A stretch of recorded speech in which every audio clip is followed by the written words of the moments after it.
Well, I had some technical difficulties. Streamlabs complained that my device driver for my video card was too old, which was like I hadn't done anything to any software. But it does update itself, so anyway, so it wasn't that difficult, but I didn't feel like doing it for a while. So I had some technical problems. Now, I want to talk about something serious that I've thought a lot about the last 4 weeks, and this will epitomize where I'm going with this. So let's watch a little clip from the most wonderful movie, Repo Man. Oh wait, it's not. It's not coming through, is it? It's not coming through, is it? Don't worry.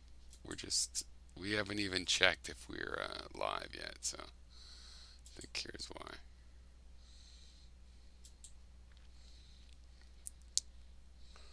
Okay, let's try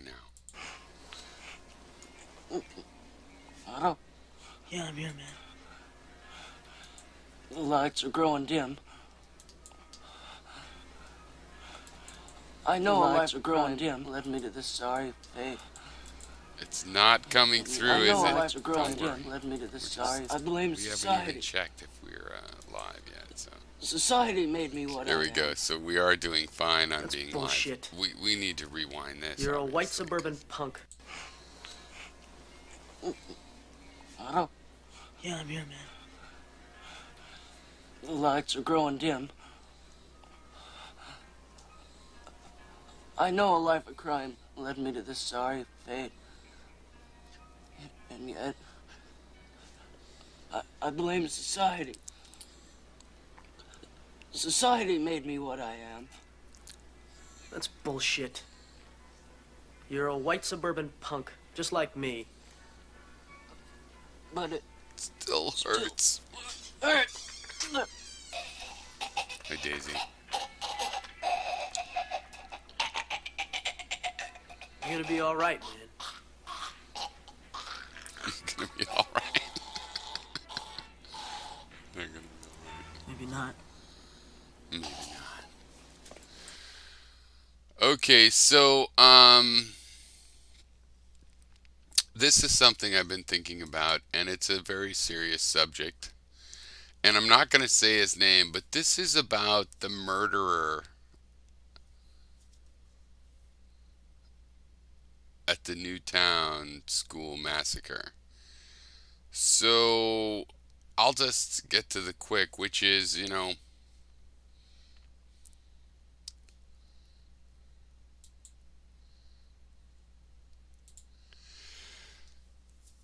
here's the thing. That murderer, evidently, oh, I meant to look up the year. Um, Hold on just a second.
Okay, hello.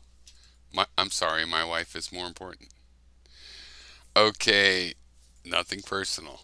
In the grand scheme of things, maybe not, but to me, absolutely. So, okay. Um, So this murderer turns out was a part of our community, and as I was saying, I was going to look that up, but I don't know, 2011 or something, 12 maybe, 11. And what happened is, you know, the Reddit community that one of the Reddit communities that follows such things found his YouTube channel, an audio YouTube channel, and this video, and I've linked it in the description below, has a link to Kiwi Farms that has all of the videos archived, etc., etc. And in these audio recordings, and maybe this isn't really him. Okay, I'm convinced it is him. It's you can hear other tapes. The voice is the same. The subject matter is the same. I believe it is him, but maybe not.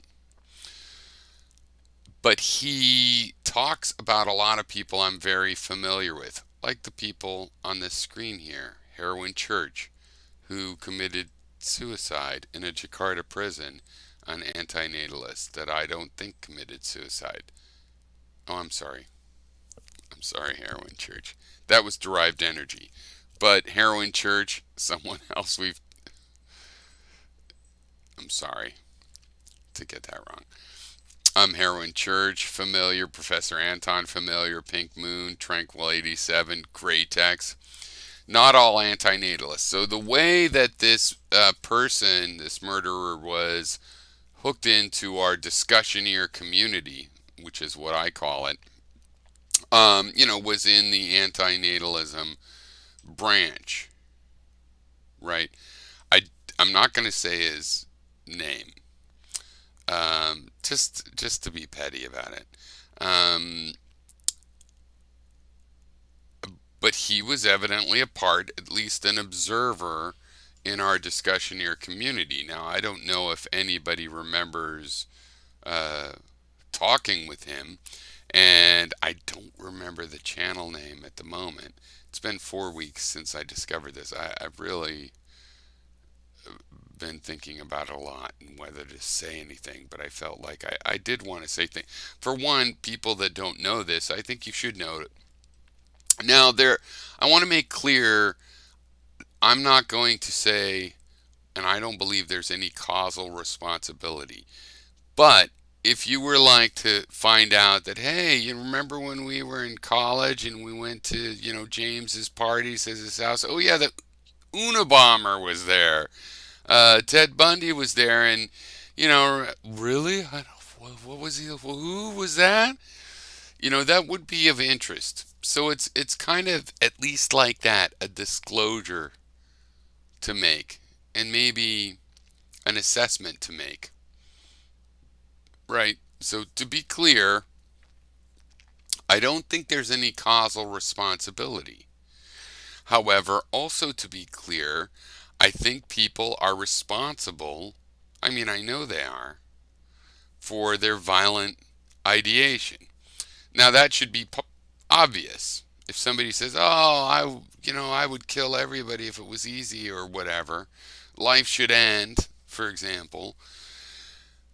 If there's a violent ideation with that, I mean, it goes without saying that that would be negative. However, I myself have been very tolerant because people lose their cool and they speak hyperbolically. And sometimes someone that wouldn't do something drastic, let's just put it that way. They say something drastic and they wouldn't do it.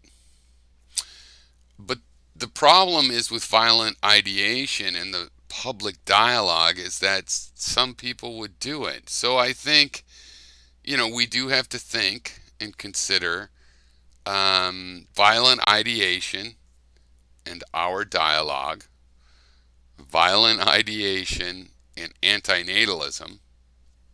I mean, there's many antinatalists that I respect as people.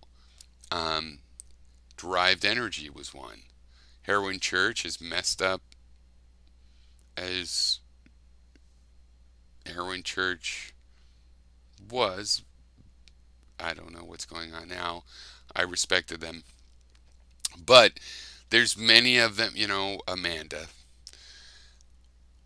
I respect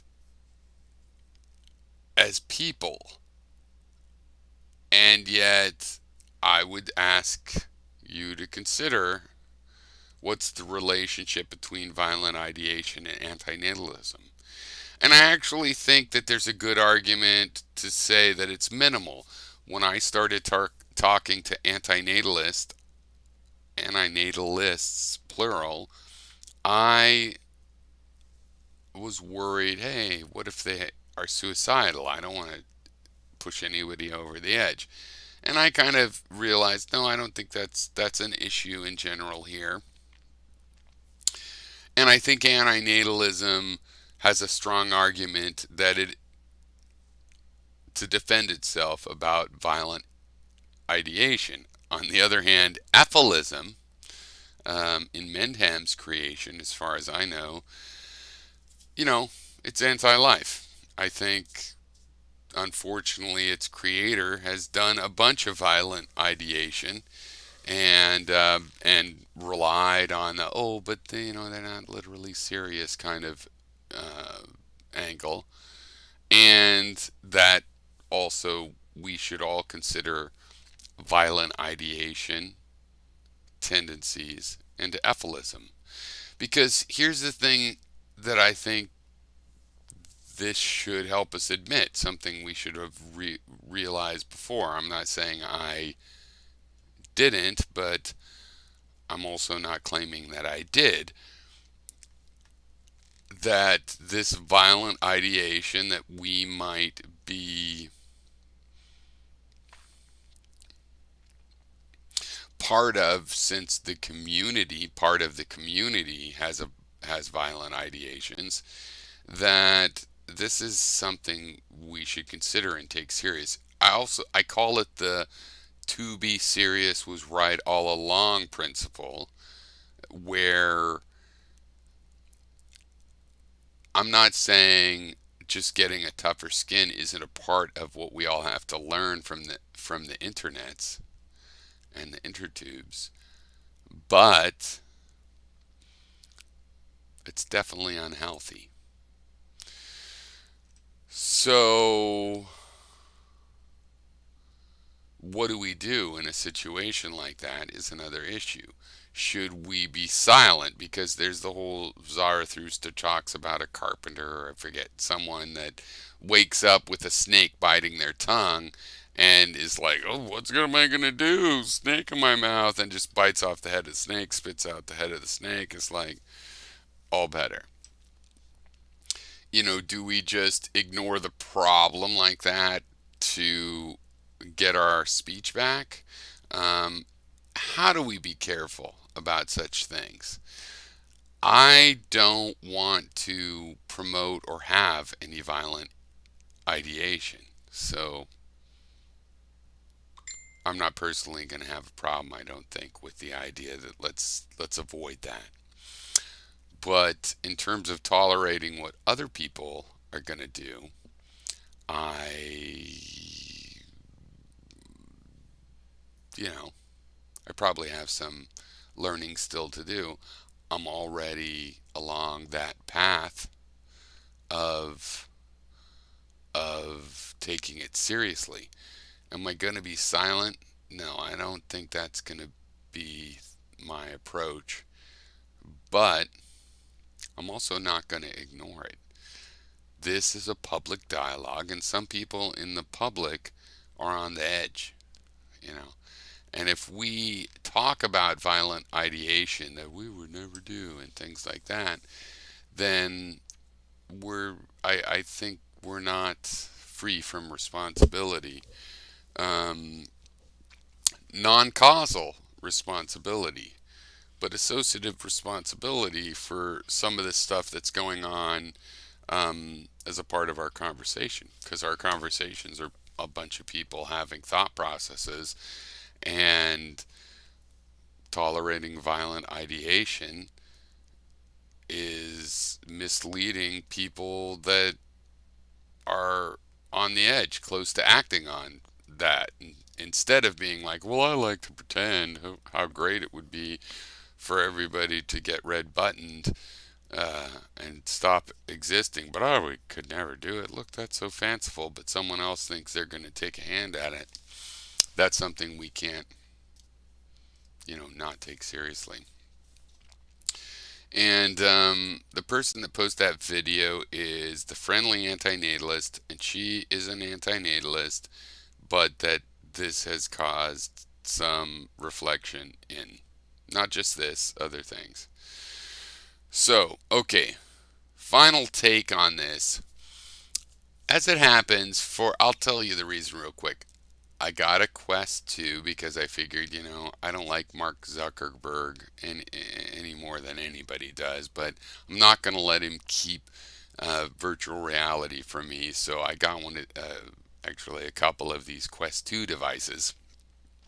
And one of the things is a thing called Beat Saber, and you play the songs and you slice these cubes with like lightsabers. And there's some Green Day in there. And there's three songs I've been doing: Holiday, Boulevard of Broken Dreams, and American Idiot from the American Idiot album of Green Day. So, and it really puts it in your mind. So I've been thinking about Green Day and American Idiot. And Jesus of Suburbia. Now, a reference for this is that I was watching Ray when he basically had a breakdown recently and ended up moved. He stopped making videos for a long time now. Hopefully he's okay. I think the most likely thing is he's not making videos because he is more okay again. But he spat a lot of his anger at the world, and just again, it's like that clip I just showed of, I blame society, and society is wrong, and Platonism, the world's imperfect, my ideas are the perfect thing, and all of this. And it's real petty, and there's nothing super deep about this Jesus of Suburbia in the sense of like, oh, well, we all know it. But, it's like this, there's nothing wrong with me. There's nothing wrong with me. This is how I'm supposed to be. In a land of make believe, they don't believe in me. And that's what Ray was complaining about. My dad never believed in me. That's your one job as a dad. And Gary has said, oh, he's going to figure out science so his dad could believe him. Everybody wants to be believed in. And I'm Gen X of a kind of Gen X where I don't even see it as a personal thing. I think it is like this is what anybody that was with it would know, which is like belonging. Belonging is a slave term, to belong to something.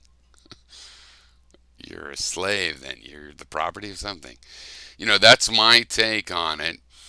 But then I see this so often. It's like people want, and they consciously know they want to for someone to belong to something and someone to believe in them. And again, I don't think people think about other people enough for the word believe in to even make sense. Like they'll believe in their own idea, not the person's. It's just like, it's such a vain hope. But then I see it over and over, and I think that this is a problem that in America, like with the American Idiot and how it progresses, how do young people that think the old people are square become old people that are like, get off my lawn? Why does anybody go that route? I don't understand. I don't understand it.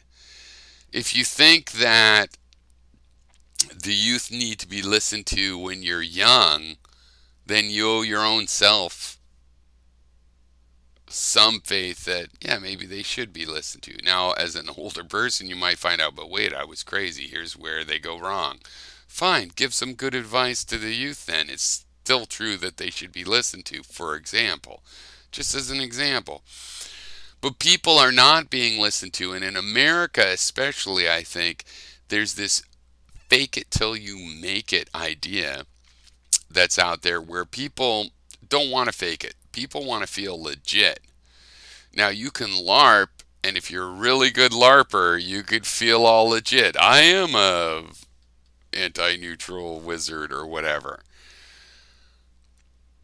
But you'll be fooling yourself. So anybody really totally honest with themselves is not going to feel legit if they're always faking it till they make it, because they can fake it till they make a decent living and then fake it till they make a nice living. Then and suddenly they have $100 million and they're like, hey, I still want to grow. I want to be a billionaire. Fake it until you make a billionaire.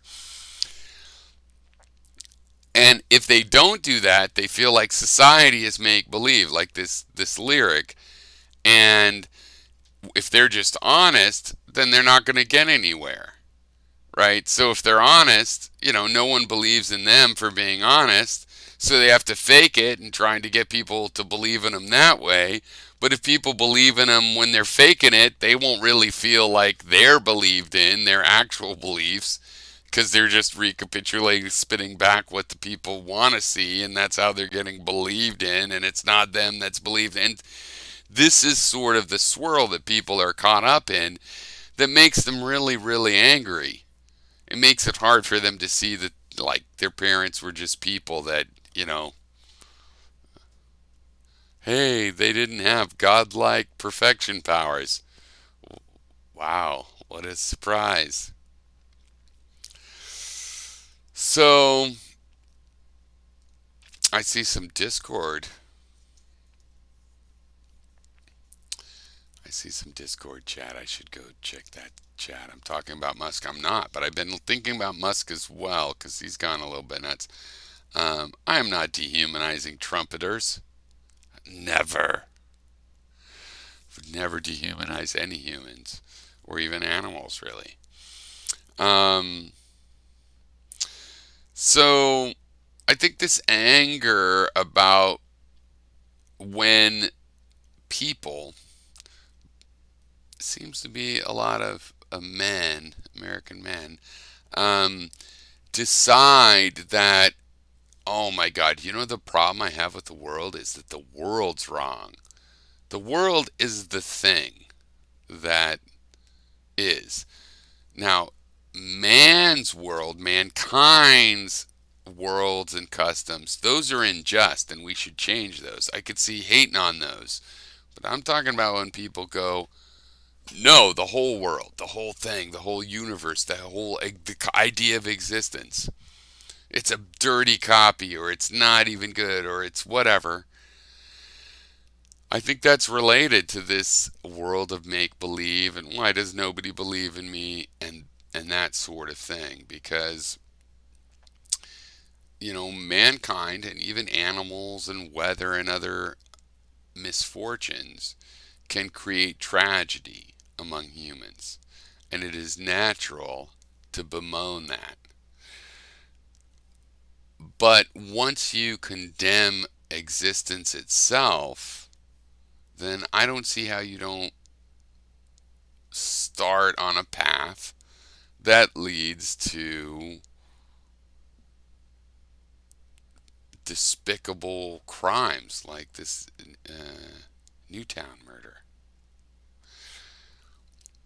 And it's not saying any individual will go that far, but I think we should think about any time there's a violent ideation around our condemnation.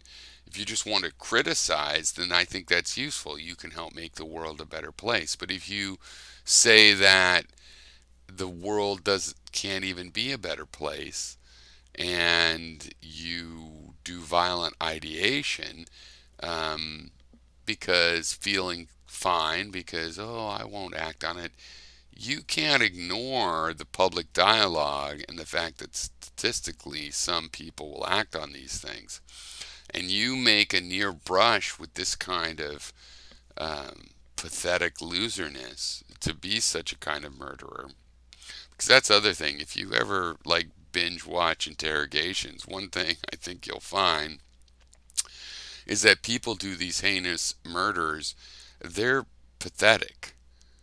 They're just like pathetic. Like I don't like the winner loser, you know, dichotomy of categorizing that way. But these are people that are losing, and they would have been okay if they hadn't done their violent acts. They wouldn't have actually been the losers they thought they were, but they felt that way, and then they did something that proved, oh, okay, you're pretty pathetic. In other words, they're not, who's that clown from It? They're not Pennywise from the devil magic of totally. No, they're just a bunch of losers that got a gun, had a knife, took advantage of their parent, whoever they massacred. It's pathetic. It's not like some super difficult thing that they accomplished. It's just what a real loser idiot accomplishes. And there's nothing more to it. And it's based often in this stuff about why doesn't the world believe in me? It doesn't matter if the world believes you either have to believe in yourself or not. It doesn't matter if the world believes in you. And let me tell you another thing. You don't even have to believe in yourself. That's ridiculous. I mean, it could feel nice. I'm not saying it's not a real thing. I'm saying it's ridiculous because the whole idea of you just have to be yourself and try to do the best that you can based on what you think is the best. And hopefully you're not so mentally ill that that best action is some violent action. But if you know violent action isn't good, then don't ideate, don't get violent ideas, don't dream, don't fantasize about, shooting the person that cut you off in traffic. Don't have visual fantasies in your brain about this stuff that you know is bad, right? Even if you know you'd never do it, just stay away from that stuff.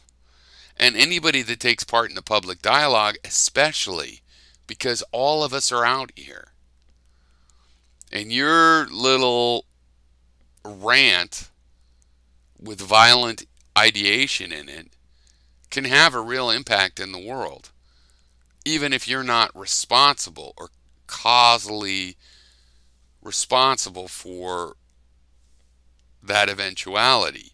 You're still related to it as a cousin and should take that seriously. That's the lesson that I've learned from this realization. But it's also other things. Like, I was already wondering about taking part in this conversation, what I want to do, but and now this is like, I don't want everybody else to get distrustful, but at my age and my experience now of this, it's like, all right, I can't be some naive idealist about having the public dialogue. That means it's better than not having. I have to think about who specifically, contemporaneously to me, is out there and what's going on with them. And I resent that. I don't want to have to think about that. And to a certain degree, I still think that it's quite viable, this idea of just bite the head of the snake off. Don't let it tie your tongue. And that's the fallback. But right now, I am going to think about that. It's just a continuation of some of you may need to be blocked or whatever. And I don't really have a conception of how that ever helps anything per se. I'd rather just talk to you and, uh, you know, decompose your position until it makes no sense, like it seems to me, or whatever. Seems healthier, but I don't know. Because these kinds of associational affiliations are concerning.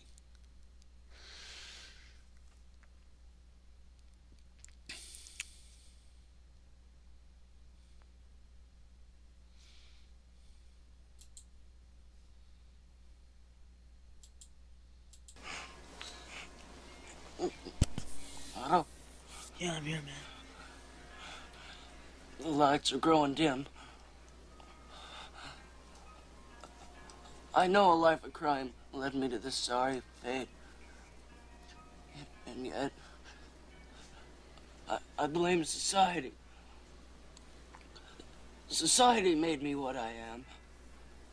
That's bullshit. You're a white suburban punk, just like me. But it still hurts.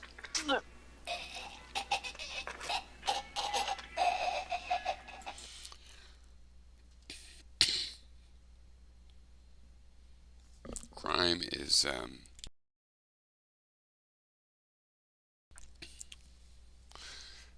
crime's pathetic. It's pathos. It's pathetic. It's not like how brave were Bonnie and Clyde, or oh my God, I wish I had that kind of bravery, or I can't even disobey my parents, or no. Crime is lame. It's a lame way to try to prove that you're independent. It's a lame way to try to prove you have your own chain of thought. And in terms of this particular kind of crime under subject here, I think it's highly related to this little thing in American, maybe psyche around the world, but American psyche about this world's bullshit. And if I'm myself, no one will believe in me. And if I try to fake it and act like somebody they will believe in, then it won't be me that they're believing in. So it's like impossible for them to believe in me. And then that's what I want. And I don't entirely understand, because having people believe in you